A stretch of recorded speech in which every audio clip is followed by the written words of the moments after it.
بسم اللہ الرحمن الرحیم۔ میرا نام فیضان الحق ہے اور ہم قرآن پاک ترجمہ اور تفسیر کے ساتھ پڑھ رہے تھے۔ اس کے 30ویں پارے سے ہم نے سٹارٹ کیا تھا اور اس کی 13ویں صورت ہم پڑھ رہے تھے، سورۃ البلد۔ اس کی 17 آیت ہم پڑھ چکے ہیں، آج اس کی 18ویں آیت سے ہم شروع کریں گے۔ بسم اللہ الرحمن الرحیم۔ اولئک اصحاب المیمنہ، یہ ہوں گے داہنے والے، مطلب یعنی یہ وہ لوگ ہوں گے جن کے اعمال نامے ان کے دائیں ہاتھوں میں دیے جائیں گے۔ لفظ یمن کے معنی خوش بختی کے بھی ہیں۔ اس کے معنی میں آیت کا مفہوم یوں ہوگا کہ یہ وہ خوش قسمت لوگ ہوں گے جو رشد و ہدایت کے راستے پر چلتے ہوئے فوز و فلاح کی منازل تک پہنچ گئے۔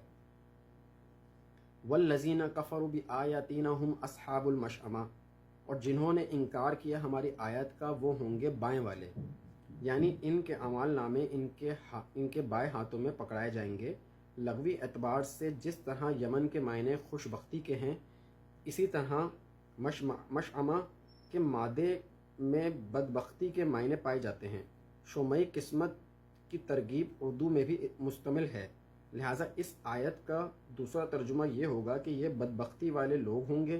قرآن مجید میں آخرت کی کامیابی یا ناکامی کے حوالے سے دائیں والے اصحاب المیمنہ یا اصحاب الیمین اور بائیں والے اصحاب المشأمہ یا اصحاب المشمال کا ذکر بہت تکرار کے ساتھ آیا ہے۔ علیہم نار موصدہ، ان پر آگ بند کر دی جائے گی۔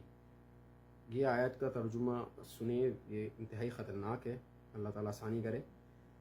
یعنی اس کا جو ہے یعنی تاکہ پریشر کوکر کی طرح آگ کی ساری تپش اندر ہی رہے اور انہیں شدید ترین عذاب ملے گا۔